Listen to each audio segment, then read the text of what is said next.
बड़ा गलत बिहेवियर था उनका। लेकिन मुझे ऐसा लगा कि ऐसा नहीं होना चाहिए। बेटा वो अभी तो बहुत वो हीरो बना हुआ है सोशल मीडिया पे, मैं नहीं कर देता हूँ, कल को इन्होंने माफिया मांग रहा होना है। अस्सलाम वालेकुम।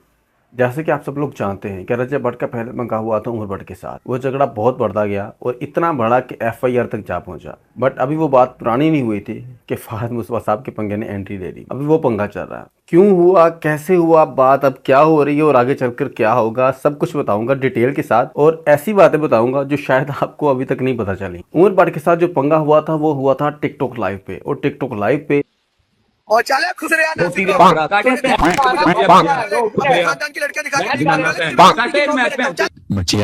ये रजब भट्ट क्या करता है, गाली देना इनके लिए नॉर्मल बात है, आप लोगों को पता ही है। लेकिन फहद मुस्तफा का क्या पंगा है? फहद मुस्तफा का टिकटॉक पे यूट्यूब के साथ कोई ज्यादा कांटेक्ट है नहीं। इसके काम का इन सोशल मीडिया प्लेटफॉर्म से कोई ताल्लुक नहीं है। हुआ क्या था, फहद मुस्तफा एक इंटरव्यू दे रहे थे किसी और को। तो एक सवाल के जवाब में उसने ये कहा कि वो यूट्यूबर्स और टिकटॉकर्स के कंटेंट को बिल्कुल भी पसंद नहीं करता। और इस बात को अलग से हाईलाइट करके ये बोला कि यूट्यूबर्स अपनी फैमिली को सेल करके पैसे कमा रहे हैं, वो अपनी फैमिली को दिखाकर पैसे कमा रहे हैं। और ऐसी वल्गर चीजें मुझे बिल्कुल भी पसंद नहीं। फहद मुस्तफा ने ये कहा था।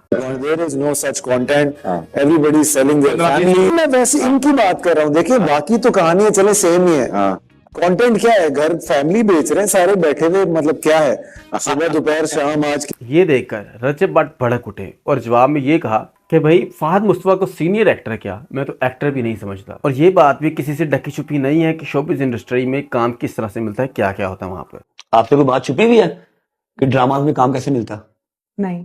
यहाँ पर एक बात बताना चाहता हूँ, मेरा ज़ाती एक्सपीरियंस। एक्चुअली हुआ यूं था कि मेरा एक फेसबुक फ्रेंड था, हम लोग काफी क्लोज हो गए थे, तो उसने मुझे ये सब कुछ बताया। ये बात रजब भट्ट की बिल्कुल सच है कि शोबिज़ इंडस्ट्री में काम के लिए बहुत सारे उल्टे काम करवाए जाते हैं, किए जाते हैं। उसने कहा था वो एक प्रोड्यूसर के पास रहता है और वो जो प्रोड्यूसर था वो इतना चवाले बंदा, उस बंदे ने फहद मुस्तफा, ये फवाद खान और भी जितने बड़े स्टार्स हैं ना, उन सब लोगों को यूज करता है, उनके साथ जो वल्गैरिटी टाइप चीजें होती हैं वो करता है। इसके अलावा जो बहुत सारे एक्टर्स हैं वो अपनी माँ बहन खुद, मतलब अगर वो कहता था तो वो लेके आते थे, या मतलब इस तरह की वल्गैरिटी टाइप की चीजें होती थी बहुत सारी। इवन के बाद में मुझे ये भी पता चला कि उस बंदे को भी रखा हुआ था उसने।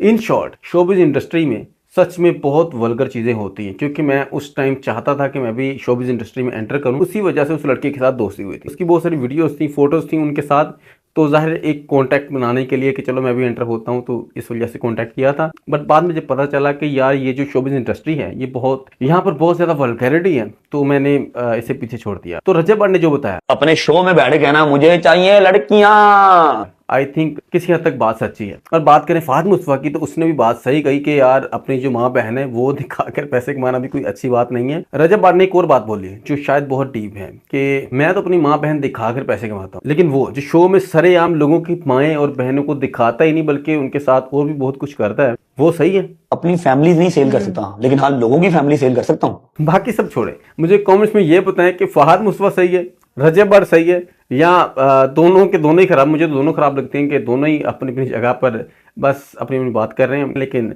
गलत दोनों ही हैं। तो मुंह बंद रह ले, हमारे जितना बेहतर है उतना ही है। कमेंट्स में अपनी राय लाजमी दें। वीडियो अच्छी लगे तो लाइक कर दें, चैनल पे नए हो तो सब्सक्राइब करो। मिलते हैं नेक्स्ट वीडियो में। अल्लाह हाफिज।